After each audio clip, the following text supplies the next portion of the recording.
अरे क्या कर रही है तू? थाने को मैं कितनी बार बोला है कि बिना घूंघट के घर से बाहर मत निकला कर। अब ये तेरी उम्र ना है छोरा छोरी खेलने की। चल भाग यहाँ से, और अगली बार तुझे यहाँ देखा ना तो मैं छोड़ूंगा नहीं। काय गौरी है? थारे को अपने भाई साहब की इज्जत की परवाह होती तो यूं घूंघट गाड़े बिना बाहर ना जाती। भाई साहब, इससे अपने भाइयों की इज्जत की परवाह कहाँ है? पूरे गांव में ऐसे ही घूमती रहती है, कुछ मान मर्यादा है या नहीं? अरे तू क्या खड़ी है, लेके जा इसे अंदर। चल अटे बैठ। देख छोरी, हमारे हाथ पीले करने की उम्र हो जा रही है। बींदनी बनने वाली है तू, बींदनी। देख छोरी, ये घूंघट औरत की लाज होवे है, उसका गहना होवे है, इससे उसकी शोभा बढ़े है, समझी कि नहीं? तारे बापू सा, तारे भाई सा, तारे भले के लिए तने टोके हैं, उनकी बात माना कर। आदमी दुनियादारी समझे है क्योंकि उसकी दुनिया बाहर होवे है और औरत की दुनिया इस चार दीवारी के भीतर होवे है। आज से थारी भी जिंदगी इस चार दीवारी के अंदर कटेगी, समझी कि नहीं? कि भूसा भरा है? समझी मासा। हमारी आज की कहानी बीकानेर राजस्थान की रहने वाली गौरी परमार के साथ घटी घटनाओं पर आधारित है। ऐसी घटनाएं जो आज तक न कभी आपने देखी होंगी न सुनी होंगी। गौरी के पिता बलराम पेशे से ऑटो मैकेनिक थे और जब गौरी के बड़े भाई खजान और मलखान कमाने योग्य हुए तो उन्होंने पिता का हाथ बटाना शुरू कर दिया। वर्ष था 1987, जब ना तो केबल टेलीविजन था, ना मोबाइल और ना ही इंटरनेट। गौरी जिस समाज का हिस्सा थी वहां लड़कियों को शिक्षित करने की प्रथा नहीं थी, जिसके परिणाम स्वरूप गौरी पढ़ लिख नहीं पाई। साथ ही साथ उस समाज में पर्दा प्रथा का भी प्रचलन था, जिसका पालन महिलाओं को बेहद सख्ती से करना होता था। कुल मिलाकर एक ऐसी सामाजिक व्यवस्था जहां महिलाएं पूरी तरह से पुरुषों के अधीन थी और उनकी हर आज्ञा का पालन करना उनका परम धर्म होता था। महिलाओं का पूरा जीवन घर की चार दीवारी तक ही सीमित रह जाता था। गौरी जैसे ही 18 साल की हुई, उसके पिता ने उसकी शादी जयपुर के अजय चौहान के साथ तय कर दी।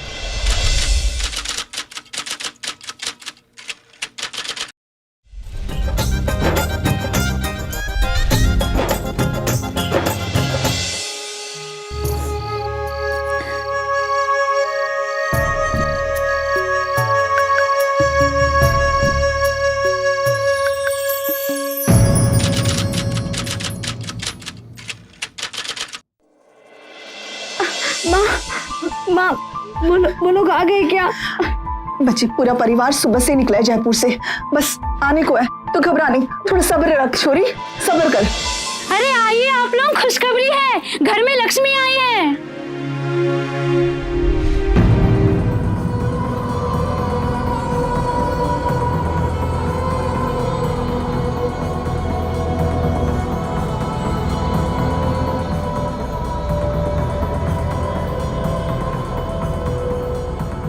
क्या हुआ मासा? बापू साहब, क्या हुआ? उठो नहीं, लेटी जाओ। क्या हुआ? क्या बात है? वो लोग आ गए ना? रास्ते में उनकी गाड़ी की टक्कर हुई थी। थारी सासू में तो बच गई, पर थारो बीन नहीं, नहीं।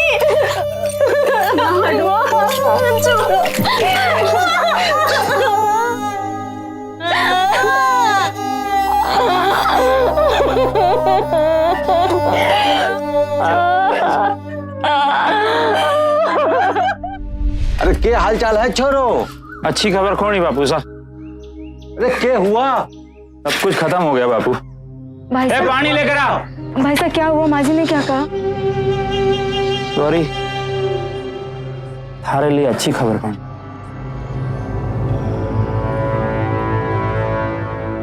क्या खबर है भाई साहब? अजी बोली गौरी को घर में घुसने ना देंगे। गौरी अब शकुनी है, तूने उनके बेटे को नजर लगा दी और उनके बेटे को उनसे छीन लिया। देख गौरी, थारी सास बोले ये बच्चा उनका है, उनके बेटे की आखिरी निशानी, उनको बच्चा चाहिए, वो करना चाहिए। हमने मना किया पर कोर्ट कचहरी की धमकी देने लगी, कहने लगी जेल में डाल देंगे। अब क्या करे गौरी?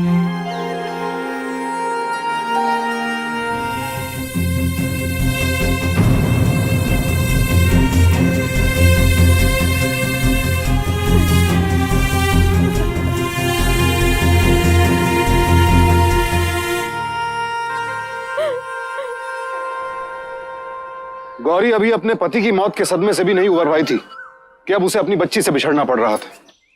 किसी भी परिवार में पिता की मौत के बाद बच्चों पर पहला कानूनी हक मां का होता है, और अगर गौरी चाहती तो वो कानूनन अपनी बच्ची को अपने पास रख सकती थी, लेकिन अपने भाइयों और माता पिता की बात का निरादर करना उसके बस में नहीं था। लेकिन आखिर गौरी के घर वाले उसकी ससुराल वालों की धमकी में इतनी आसानी से कैसे आ गए? कहीं इस बात के पीछे कोई और राज तो नहीं छिपा था?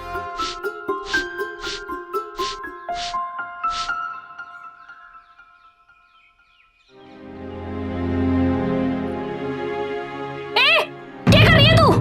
मारे घेड़े क्या कर रही है? मारे घेड़ों के साथ मारे घेड़ों को तूने हाथ कैसे लगाया? भाभी वो यहाँ मारे घेड़े अब तो चोर भी बन गई। नहीं यहाँ पे बात मैं जानती हूँ तेरे को। चल मैं तो झाड़ू लगा रही थी और गहने बाहर पड़े थे तो मैंने सोचा मैं अंदर रख दूं। मैंने चोरी ना की। चुप कर, वो तो मैंने देख लिया, वरना तो मेरे गहने गायब हो जाते।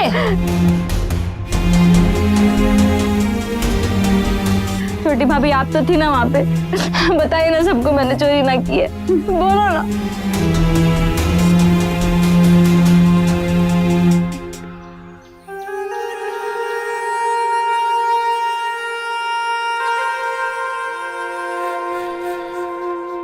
देख गौरी, थारे लिए जो रिश्ता है उसे हाँ कर दे। मान जा गौरी। थारी उम्र ही क्या है अभी? पति के घर जाएगी तो सुखी रहेगी। इस उम्र में थारा विधवा का रूप खटकता है हमारी आंखों में बहना, दिल चीर जाता है हमारा थारी तकलीफ देख के। देख गौरी, अपनी भाभीियों को तो तू जाने है, ऐसे हालात में यहाँ रहेगी तो घर का कलेश तो सिर्फ बढ़ना ही बढ़ना है। अपनों की बात मान ले, शादी के लिए हाँ कर दे। मुझे पूरा भरोसा है इस बार तेरा जीवन सुखी रहेगा। हाँ बहना, मान जा।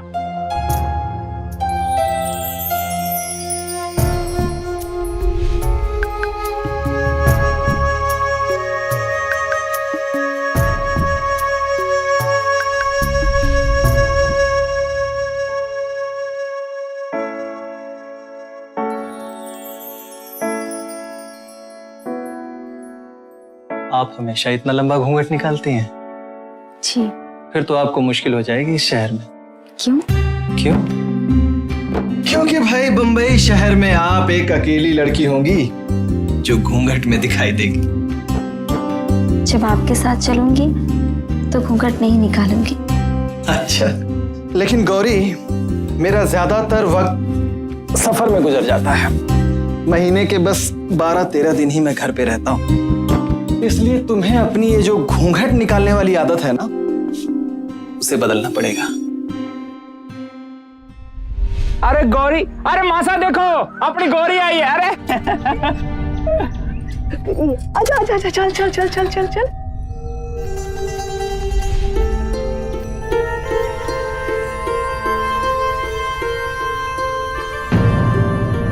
ना माँ, मैंने कोई झगड़ा ना किया।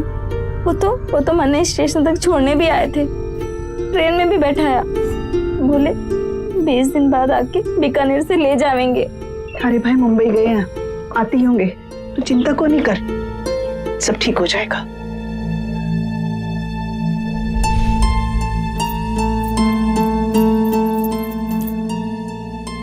भाई साहब, आप मिले उनसे? नाम मत ले उस पाखंडी का, वो थारो बींद नहीं,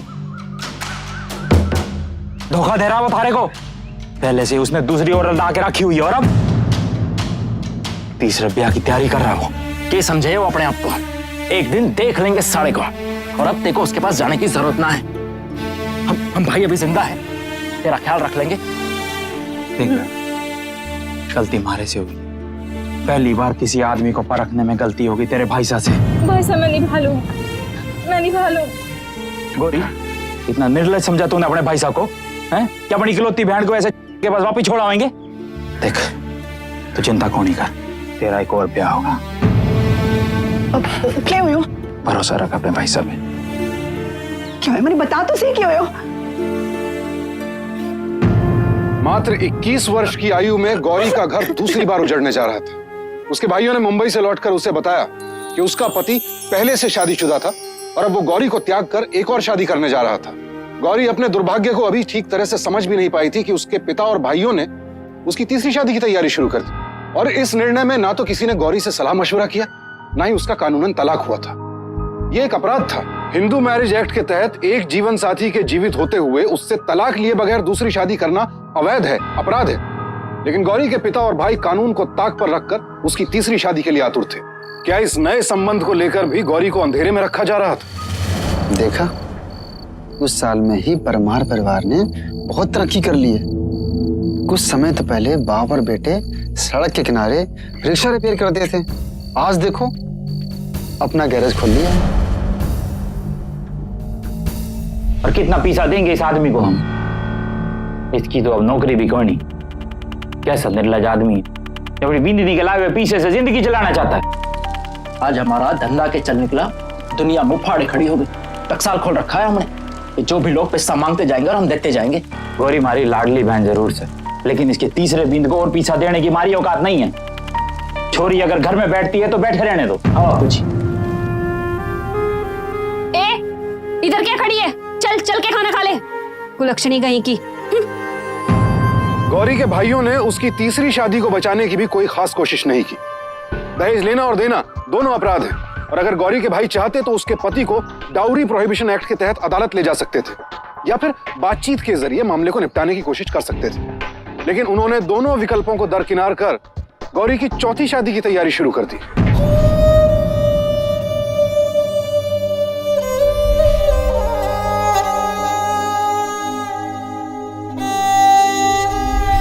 देखो बापू साहब, हालत देखो हमारी बहन की। शराब के नशे में जानवर की तरह पिटाई से। उसे पता था कि छोरी का 3 बार पहले ब्याह हो चुका है। अगर उसे इतराज था तो शादी के पहले बताना था। अब ये हाल करके भेजा है वापस उसने। बापू साहब, अब सीधी सी बात है, अब हमारे बेड़ा को हम वापस ना भेजेंगे। नाडो, तुम्हारी बात तो सुन बेटा। वो जैसा है मेरा पति है। सुन बेटा, सुन, और सुन। एक शादी ना टूटने दूंगी मैं। तू क्यों वापस जाने की जिद पकड़े बैठी है बेटा? ए गौरी, अपने भाई साहब की बात मान ले, वापस मत जा। भाई साहब, उसे जाना है ना, हम उसे ले चलते हैं। गौरी तुझे जाना है ना, चल हम तुझे लेके चलते हैं। चला जा। मौसा आप ठहरो। आओ भाई साहब। चिंता ना कर, मैं देखता हूं।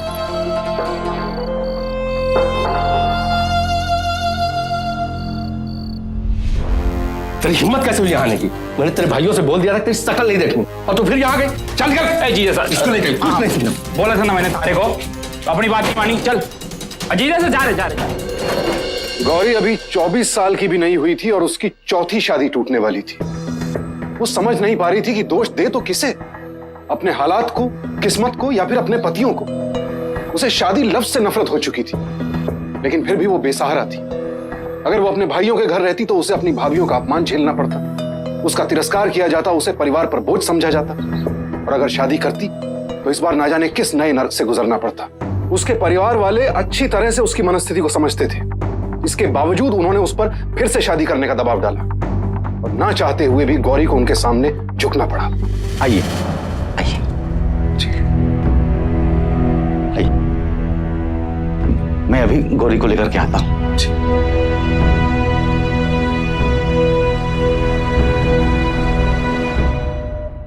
गौरी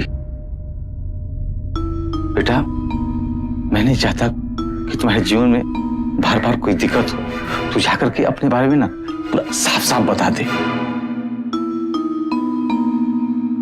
आप मुझसे शादी करने आए, वो भी बिना दहेज की?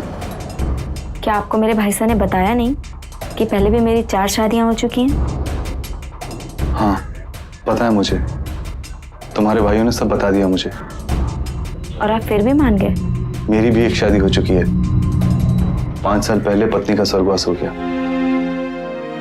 2 बच्चे हैं मेरे, 12 साल की बेटी और 8 साल का बेटा। उनको माँ की जरूरत है और मुझे पत्नी की। अगर आपको जरूरत है तो मेरी भी एक शर्त है। अगर मेरे भाई साहब ने आपको बता दिया है कि मेरी 4 शादियां हो गई हैं, तो आप इतना तो समझ ही गए होंगे कि मैं अब और धोखा बर्दाश्त नहीं कर सकती।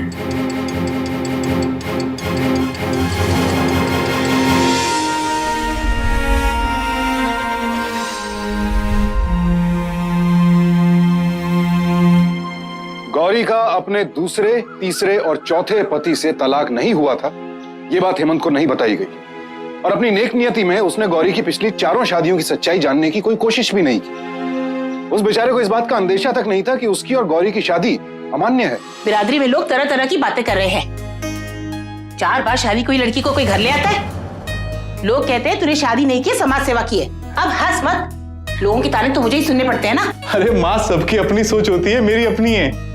नियति, पंकज चलो, स्कूल के लिए देर हो रही है, जल्दी चलो। सीख गया ना? चल, तुमने बाल कैसे बनाए? लाओ ठीक कर देती हूँ। अरे तुमने तस्मे बांधने सिखा दिए? मैं सोचता था मैं सिखाऊंगा। चलो चलो जल्दी करो, साइकिल बाहर निकालो, स्कूल के लिए देर हो रही है। देखो, माँ की बातों का बुरा मत मानना, वो अपने ही ख्यालों में रची बसी है। ऊपर से तुम आ गई हो तो उसके पास तो कुछ काम ही नहीं बचा अब। नहीं, बुरा नहीं मानती। देखो, मैं शाम को जल्दी आऊंगा, सिनेमा चलेंगे। तीसरी और चौथी शादी की दुर्दशा के बाद आखिरकार गौरी को एक ऐसा पति मिला जिसने उसे पूरे स्नेह और सम्मान के साथ स्वीकार किया। पेशे से हेमंत एक स्कूल टीचर था जो एक सरल और संतुलित जीवन जीने में विश्वास रखता था। पहली शादी से हुई बेटी को खो देने के दुख और कमी को हेमंत के बच्चों ने काफी हद तक पूरा कर दिया, लेकिन गौरी के जख्म गहरे थे। उसे अब भी हर पल ये चिंता सताती थी कि कहीं भाग्य उसके साथ कोई और अनहोनी न कर दे। गौरी अपनी तरफ से पूरी कोशिश कर रही थी कि वो एक आदर्श बहू और पत्नी साबित हो, और जब हेमंत को पुराने कर्ज चुकाने के लिए रुपयों की जरूरत पड़ी तो गौरी ने उसके कहे बिना ही अपना स्त्रीधन हेमंत को देने का फैसला कर लिया। पहले खबर दे देती तो छोटे को भेज देता गाड़ी स्टेशन थारे को लेने वास्ते। यू अकेली आ गई तू। अरे बहना, ऐसे क्या देख रही हो? ये हमारा नया घर है, पसंद आया थारे को? मासा, देखो गौरी आई है।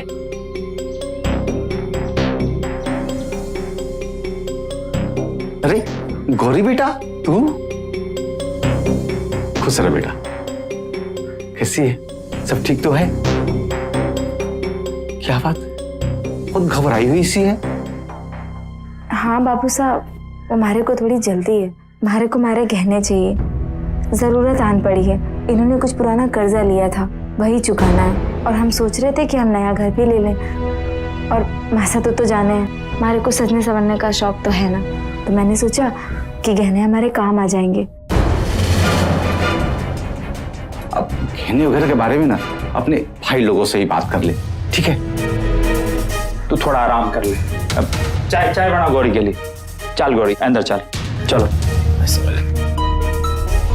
कौन से गहने गौरी? हैं? कैसा स्त्रीधन? थारे ब्याह में सब कुछ तो दे दिया हमने थारे को। नहीं भाई साहब, गहने में न लेके गई, और इन्होंने तो दहेज लेने से मना कर दिया था।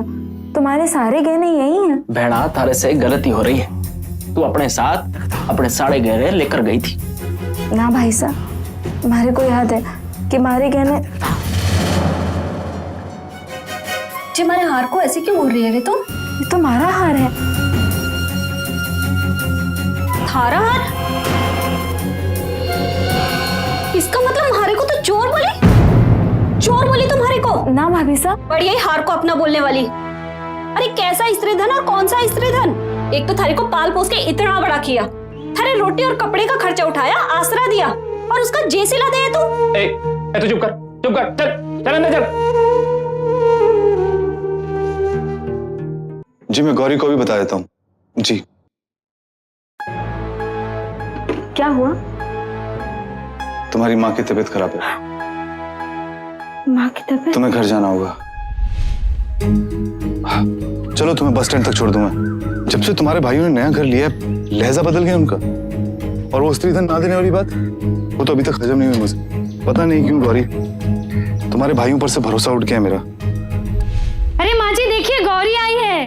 गौरी? भाई साहब मासा कहाँ है? हाँ, तू कैसी है? मैं अच्छी। मासा कहाँ है? मासा, देखो गौरी आई है। अरे गौरी, छोरी, मासा तो ठीक तो है ना? हाँ बेटा, मने क्या हुआ है? माँ, मैं तो घबरा गई थी। मैंने तो संदेशा भेजाया था कि तू बीमार है, तो मैं यहाँ आ गई। हाँ मैं बीमार थी। अरे छोरी, ताप कुछ ज्यादा बढ़ गया था, लेकिन अब ठीक हूँ। घर वाले परेशान हो गए थे और तुझे बुला भेजा। चल अच्छा हुआ तू आ गई। वैसे भी घने दिन से थारी बहुत याद आ रही थी मने। शुक्र है माँ कि तू ठीक है, मन बहुत घबरा गया था। चल कोई बात नहीं, अब जब तू आ गई है ना तो हफ्ता भर रुक कर जाना, ठीक है?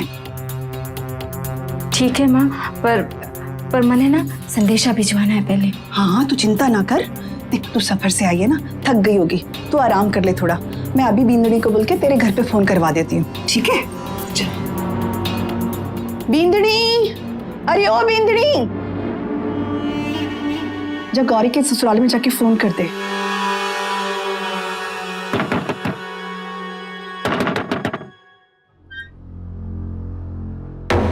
प्रणाम। आप दोनों ही? हाँ, हाँ, वो उदयपुर काम से आए थे, सोचा आपसे मिलते चले। और भेड़ा का संदेशा भी देना था आपको। अंदर आइए ना आप लोग, अंदर आइए। कैसा संदेशा, हमें भी तो बताइए। नहीं चाहिए। नहीं बाजी, चाय को नहीं चाहिए। देखो जीजा जी, हम लोग तो थारे को यही बताने आए हैं कि गौरी वापस कौन ही आवेगी। वो तो थारे से तलाक चाहती। बस बस, मजाक बहुत हो गया। ये बताओ उदयपुर कैसे आना हुआ? गौरी परेशान है थारे से, फिर माता जी की दिन भर खिटखिट, और थारे बच्चों ने तो जी में जंजाल कर दिया है हमारे बेड़ा का। क्या बकवास कर रहे हैं आप लोग? ये तो गौरी की वाणी है। गौरी को आपसे तलाक चाहिए, और तलाक की कीमत है 3 लाख रुपया, वो भी नगद। किस बात के 3 लाख? हम एक पैसा भी नहीं देंगे। अरे माजी साहब, शायद आपकी याददाश्त थोड़ी कमजोर है, आप तो बहुत जल्दी भूल जाते हो। अरे आप इन्हें तो गौरी को बार बार दहेज के लिए परेशान किया था, जान से मारने की और जिंदा जलाने की धमकी भी दी थी, याद है? पूरा का पूरा दहेज उत्पीड़न का मामला बनता है।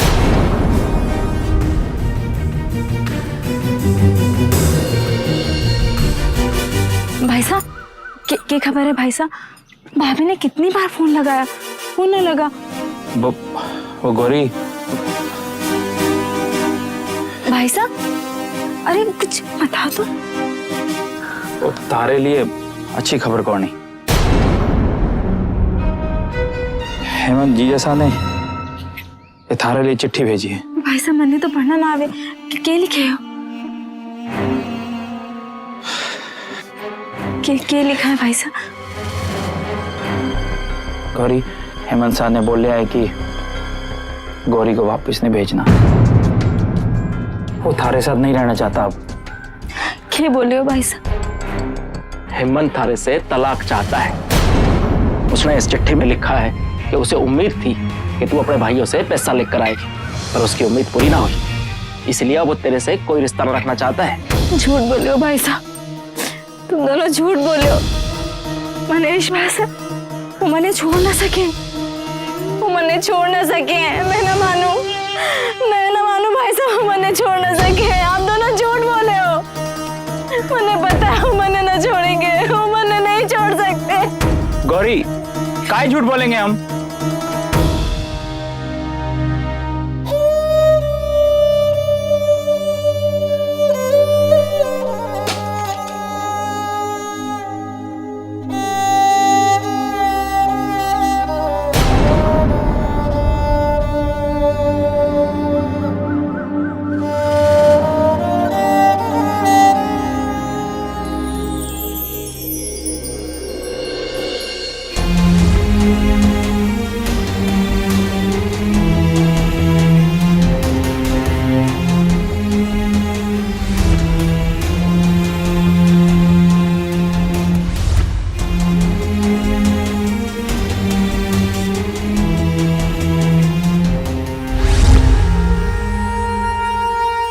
अपने भाइयों की बात पर विश्वास न करना गौरी के स्वभाव में ही नहीं था। उसके लिए यह सोचना भी असंभव था कि उसके अपने सगे भाई उसके जीवन के साथ कोई खिलवाड़ कर रहे होंगे। गौरी के खिलाफ षड्यंत्र रचा जा रहा था, और उसमें उसके सिर्फ भाई ही नहीं, उसके माता पिता और भाभियां भी शामिल थी। लेकिन परिवार वालों के लाख समझाने के बाद भी गौरी का मन यह मानने को तैयार नहीं था कि हेमंत भी उसके दूसरे पतियों की तरह था। जिंदगी में पहली बार गौरी को अपने परिवार पर शक होने लगा, और अब वो कोशिश करने लगी कि किसी भी तरह हेमंत से संपर्क कर सके। चल पहले तरकारी ले लेते हैं। भाभी, तरकारी मैं ले लेती हूँ, आप दूसरा सामान ले लीजिए। अच्छा, जल्दी करिए।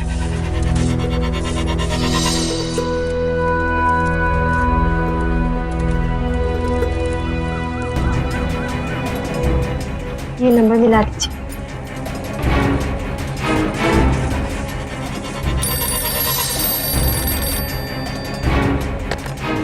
हेलो माँ जी, मैं गौरी बोल रही हूँ। माँ जी, ये कहाँ है? इनसे बात करा दीजिए, बहुत जरूरी है। सुनिए जी, उसने फोन पकड़ लिया। क्या हुआ? भैया उसने फोन पकड़ लिया। किसने? गौरी ने। वो टेलीफोन पे उसे फोन लगा रही है। चल छोटे, चल चल। माँ जी, आप ये कैसे भूल सकती हैं? 3 लाख रुपए लिए तेरे भाइयों ने, तब जाके तुझसे पीछा छूटा है। और तू फिर से फंसाने चली मेरे बेटे को। माँ जी, आप ये क्या बोल रही हैं? निर्लज्ज, कुछ तो शर्म कर। नियति और पंकज तुझे अपनी माँ समझते हैं। डायन भी एक घर छोड़कर वार करती है, पर तूने तो अपने बच्चों का भी लिहाज नहीं रखा। कैसी माँ है तू?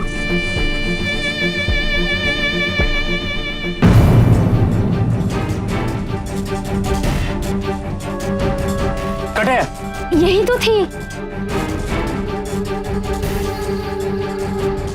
भाई साहब, वो उधर जा रही है। अरे रुक। बापू साहब, बापू साहब, जाने हो, भाई साहब ने मेरा तलाक करवाया है। पूरे 3 लाख में मेरे तलाक का सौदा किया है। बाबू साहब, आप कुछ बोलते क्यों नहीं? माँ साहब, पता है माँ जी क्या कह रही थी? माँ जी बोल रही थी कि रिश्ता मैंने तोड़ा है। छोरी, थारे को मैंने मना किया था ना फोन करने को। और तू बिगड़ी, सारा ध्यान किधर था? थारे को मैंने बोला था छोरी पे नजर रखने को। बापू, तू भी? माँ तू भी? तुम सब मिले हुए हो? तुम सबने मिलकर मेरे साथ ऐसा किया? मैं सबको बताऊंगी, मैं पूरे गांव में जाकर बताऊंगी कि तुम सबने मेरे साथ धोखा किया है। ए, छोरी को लोग अंदर जाओ। माँ,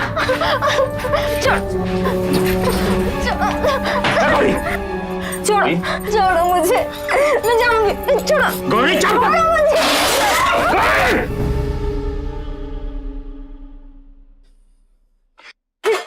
देख गौरी, जब तारे को सच बात पता चली गई है तो हमारा आगे का कार्यक्रम भी सुन ले। अगले 6 हफ्तों में थारा एक और ब्याह होने वाला है। और थारा अगला पति थारे वास्ते 5 लाख देने वाला है, पूरे 5 लाख। जो गौनी गौरी, हिम्मत ना भी 2.5 लाख दिए थे हमें तारे से शादी करने के लिए। झूठ बोल रहा है तुम। झूठ बोल रहे हैं हम? बात इसके हाथ। रस्सी लेकर उदयपुर जाना है। उदयपुर जाऊंगी। छोड़ो मुझे, छोड़ो। उदयपुर जाएगी तू? माँ, छोड़ो। देख गौरी, मैं तारे को उदयपुर लेकर जाऊंगा, लेकिन ये सब कार्यक्रम के बाद एक बार ये शादी हो गई, हमें हमारे 5 लाख मिल गए, तो इस नए पति ना छोड़ के अपने पुराने हिम्मत के पास वापिस चले जाइयो। हम लोग कुछ ना करेंगे भाई साहब, लेकिन तब तक तारी जबान से उफ नहीं निकलना चाहिए। नखरा मत कर छोरी। भाई साहब, मैं तो थारी बहन हूँ ना। मुझे न बांधो, मुझे छोड़ दो। छोड़ दो इसे भाभी साहब, छोड़ दो इसे, पर एक शर्त पे। हम लोग तेरे भाई हैं, इसलिए तुझे प्यार से समझा रहे हैं। एक बार पिस्सा हमारे हाथ में आ गया तो तुझे जहां जाना है चली जाना।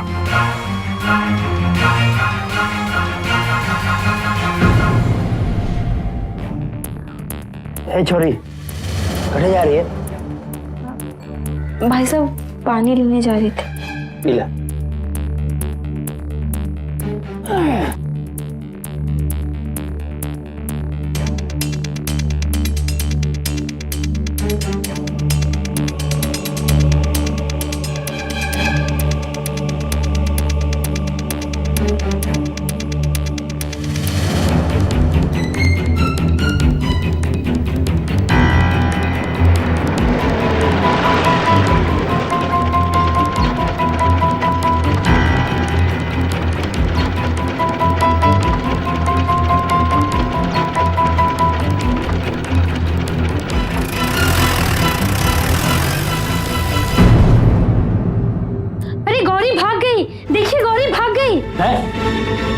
अरे पानी पीने गई होगी। अरे नहीं, दरवाजा खुला है, गौरी भाग गई है। भाग गई? छोटे, चिंता कौन नहीं कर, वापिस आ जाएगी कल शाम तक रोते बिलखते। अरे हेमंत के परिवार ने कौन सा उसको रखना है। तू सो जा, दरवाजा बंद कर। तो छोटे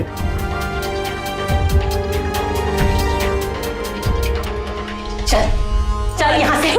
पूरा मेरा हंसता खेलता घर उजाड़ के रख दिया। अरे माँ, क्या कर रही हो तुम ये? अरे माँ, क्या कर रही हो इसे क्यों बचा रहे? अरे बात तो कर ले एक बार। क्या बात करनी है? इसने क्या अपने भाइयों से पैसे वापस ले ले, वरना पानी भी नसीब नहीं होगा इसे। माँ, गौरी को सड़क पे छोड़ देती है। कोई जरूरत नहीं उसे क्या बारे में सोचने की। मेरे घर में इसके लिए कोई जगह नहीं। अरे माँ, बात तो कर ले एक बार उससे। नहीं जाऊंगी इस घर से, मर जाऊंगी तब भी नहीं जाऊंगी, यहीं रहूंगी। तुम दोनों यहाँ क्या कर रहे हो? चलो अंदर, चलो नाश्ता कर लो, चलो। और तुम अभी तक यहाँ से गई नहीं? चली जाओ यहाँ से। नहीं जाऊंगी। नहीं तो तुम्हारी खैर नहीं। बाजी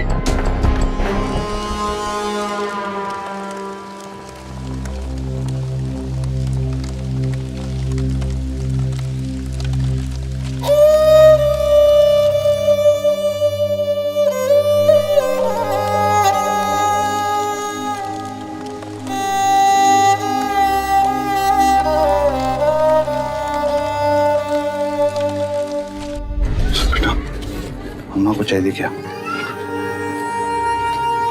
यहीं खड़ी हो बेटा। ओए क्या कर रहा है तू? क्या कर रहा है? कुछ नहीं। चल उतर उतर। कोई जरूरत है इसकी खातिरदारी करने की?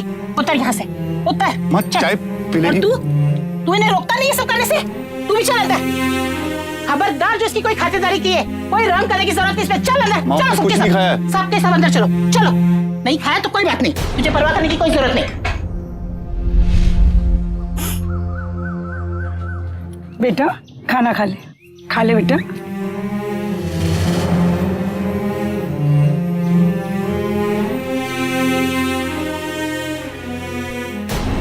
चलो चलो यहाँ से।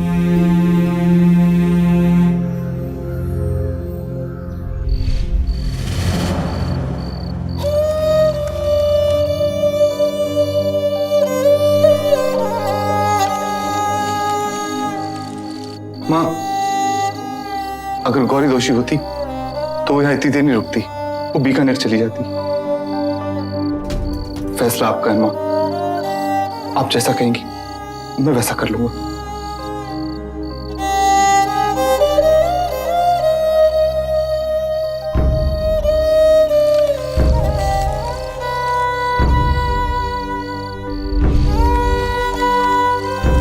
पूरे 70 घंटों तक गौरी हेमंत के घर के बाहर बैठी रही। तब जाकर उसकी सास को विश्वास हुआ कि उनकी बहू पूरी तरह से निर्दोष है।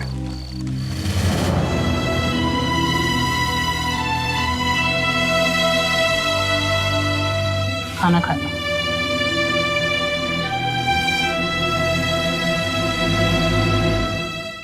अरे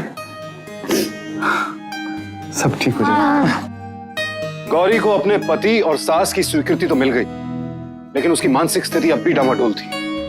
वो विश्वास ही नहीं कर पा रही थी कि जिस परिवार को वो अपनी जिंदगी समझती थी, उसी परिवार ने उसकी जिंदगी का मूल लगाया। शायद ये हेमंत के परिवार का स्नेह ही था जिसने गौरी को पूरी तरह बिखरने से बचा लिया। पर अब भी गौरी के सामने कई सवाल थे और वो चाहकर भी खुद को इन सवालों के चक्रव्यूह से बाहर नहीं निकाल पा रही थी। मेरा परिवार, मेरे माँ बाप, मेरे भाई, इन्होंने मेरे साथ ऐसा किया। क्यों किया इन्होंने मेरे साथ ऐसा? और हमारे माँ बाप ने भी ना रोका। क्यों? क्या मैं अब शबनम हूँ? क्या मैं करम हूँ? आखिर क्यों किया उन्होंने मेरे साथ ऐसा? ऐसा नहीं सोचते गौरी, जो बीत गई सो बात गई। ऐसे कैसे बात गई?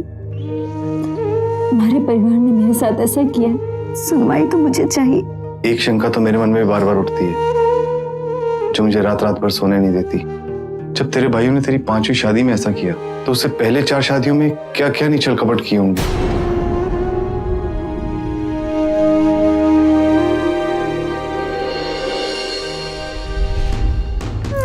जी बोली गौरी को घर में घुसने ना देंगे।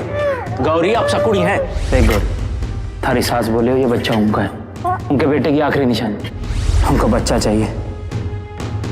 वो थारो बींद नहीं, पहले से उसने दूसरी औरत ला के रखी हुई है और अब तीसरे ब्याह की तैयारी कर रहा हो। 3 लाख रुपए दिए हैं तेरे लिए। जिस तरह दिल में आएगा उस तरह रखूंगा तुझे। अरे बहना, ऐसे क्या देख रही हो? ये हमारा नया घर है, पसंद आया तारे को?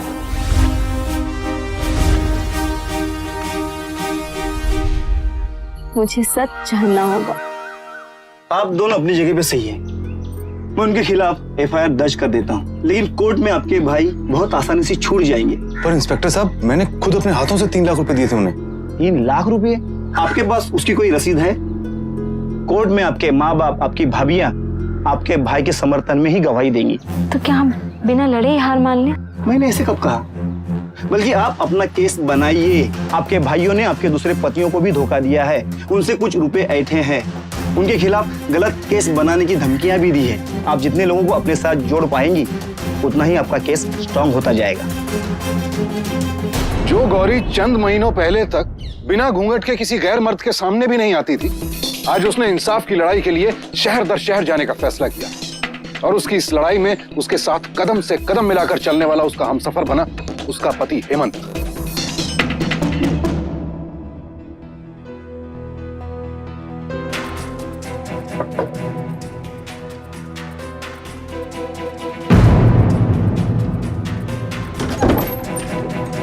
गौरी, तू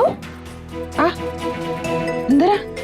जब से मेरा बेटा गए तो मेरी जिंदगी सूनी हो गई है। अब तो बस मीरा के लिए ही मैं जी रही हूँ। मीरा से मिलो भी। जी माँ जी। मीरा। जी दादी साहब। आ बेटा, तुम्हारी मम्मी आई है। तेरे भाइयों ने यहाँ आके हमें कहा कि तू अब हमारे पास वापस आना नहीं चाहती है, तेरा मन उब गया है हमसे। और जब हमने मीरा के बारे में पूछा तो बोले तू मीरा को अपने साथ रखना नहीं चाहती है। जी बोली गौरी को घर में घुसने ना देंगे, गौरी अब शकुनी है।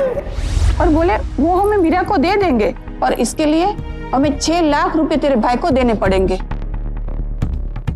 और तेरे भाई की बातों पर हमें यकीन नहीं था, लेकिन मीरा के बारे में सोचकर हम घबरा गए, इसलिए चुपचाप तेरे भाई को 6 लाख रुपए हमने दे दिए। हमें इंसाफ दिलाने में हमारी मदद करेंगी आप? हमसे जितना भी बन पड़ेगा हम जरूर आपकी मदद करेंगे। इसके भाई मुझे मिलने आए थे। वो कह रहे थे कि गौरी मुझे छोड़ना चाहती है क्योंकि किसी अमीर खानदान में उसकी शादी होने वाली है। उसकी शादी का न्योता तक लाए थे मेरे पास। वो मुझसे कह रहे थे कि मैं उसकी जरूरतें पूरी नहीं कर पा रहा, और उसके बाद कोर्ट कचहरी की धमकी देने लगे मुझे। क्या करता मैं? 2 लाख रुपए उनके मुंह पे मारा मैंने, और तब जाके गौरी से अपना पीछा छुड़ाया। मुझसे बोले दहेज प्रताड़ना के साथ साथ मेरे पे मेरी बीवी का बलात्कार का केस लगा देंगे। मैं बहुत घबरा गया। जो दहेज गौरी लाई थी उससे दूना उसके भाई वसूल कर ले गए। मैं तेरे से जो मारपीट करता था ना, उसके लिए मैं हाथ जोड़ के माफी मांगू। मुझे माफ कर दो। अब आपके भाई के देने के लिए मेरे पास कुछ नहीं बचा। हाँ, मुझे माफ कर दो भाई साहब। आखिरकार गौरी के पतियों को उसकी सच्चाई का पता चला। उन्हें एहसास हुआ कि गौरी के भाई सिर्फ उन्हें ही नहीं, खुद गौरी को भी ठग रहे थे। गौरी के पूर्व पतियों और उनके रिश्तेदारों ने गौरी का साथ देने का फैसला किया। उन सब ने एक हलफनामे पर हस्ताक्षर किए जिसमें उन्होंने गौरी के भाइयों के खिलाफ बयान दिया और गौरी से वायदा किया कि वो उसके भाइयों के दबाव में नहीं आएंगे और अदालत में भी अपने बयान पर कायम रहेंगे। हिंदू मैरिज एक्ट के अनुसार बिना तलाक लिए दूसरी शादी करने के जुर्म में बाइगमी के लिए आईपीसी की धारा 494 के तहत अभियुक्त पर मुकदमा दायर किया जा सकता है। हमारे कानून के अनुसार तलाक के लिए पति पत्नी को एक दूसरे के सामने डिवोर्स कोर्ट में पेश होना पड़ता है और फिर डिवोर्स कोर्ट ही उनके तलाक को मान्यता प्रदान करता है। गौरी तो अनपढ़ थी, लेकिन अगर उसके पतियों को कानून की जरा सी भी समझ होती तो उसे इन 5 शादियों से कभी ना गुजरना पड़ता। सामने वाली पार्टी की तो ये खबर आ रही है कि वो शहर छोड़कर भाग चुके हैं। उनके घर गोदाम सब पे ताले लगे पड़े हैं। आप लोगों को कुछ अंदाजा है वो कहाँ जा सकते हैं? हाँ, वो बड़ी भाभी का गांव बिराली यहाँ से 3 किलोमीटर दूर है, वहीं हो सकते हैं।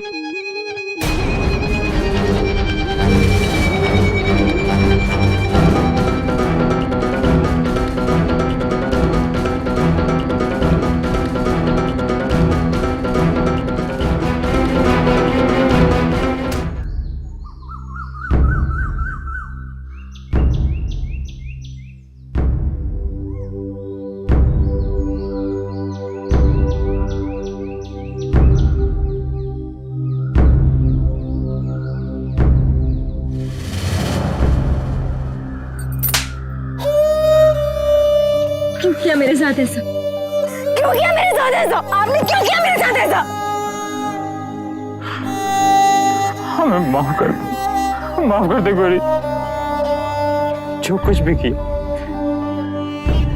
सब पीसी के लिए किया। 4 लाख का कर्जा है हमारे सर पर, कैसे उतारेंगे? पागल हो गया कि थारी सगी बहन है, अब बच्ची को बेच आएगा। कैसा पति चुना है तुम दोनों ने? अभी से दहेज के लिए मुंह फाड़ने लगा है। अभी जितना दहेज मांगता है देते जाओ, फिर वापस उसी से तो लेना है। ऐसे बस छोरी की शादी करवा दी, वो तो एक दिन छोरी को ही जान से मार देवे है। बापू साहब 6 महीने की तो शादी है, 3 लाख रुपए दिए तो शादी करवा दी। और वैसे भी हमने गौरी के लिए नया पति ढूंढ लिया है, उदयपुर में सब टीचर है। परिवार नहीं हो तुम सब मेरा। शांत हो जाओ गौरी, शांत हो जाओ। भाई बाप माँ सब कलंक के कलंक। शांत हो जाओ गौरी, शांत हो जाओ। मुझे धोखा दिया, सबने मुझे धोखा दिया। उन्हें उनके किए की सजा मिल गई, तुम शांत हो जाओ। गौरी को अपने सवालों का जवाब जरूर मिला, लेकिन उसके मन को वो शांति नहीं मिली जिसकी उसे तलाश थी। शायद गौरी मन ही मन ये उम्मीद लगाए बैठी थी कि उसके परिवार वालों ने उसके साथ जो किया उसके लिए जरूर उनके पास कोई ठोस वजह रही हो, लेकिन वास्तविकता में उसे लालच और नीचता के अलावा कुछ दिखाई नहीं दिया। बड़ा विचित्र केस है ये, लेकिन अगर थोड़ी सी गहराई से सोचें तो शायद उतना विचित्र न लगे। जिस समाज में दहेज के लिए लड़कियों को जला दिया जाता है, दहेज के कानून का दुरुपयोग निर्दोष लोगों के खिलाफ किया जाता है, इज्जत के नाम पर प्रेमी जोड़ों की निर्मम हत्या की जाती है, लड़कियों पर एसिड फेंका जाता है, उस समाज में अगर एक परिवार ने पैसे कमाने के लिए अपनी बेटी की 5-5 बार शादी करा दी तो कौन सी हैरानी की बात है।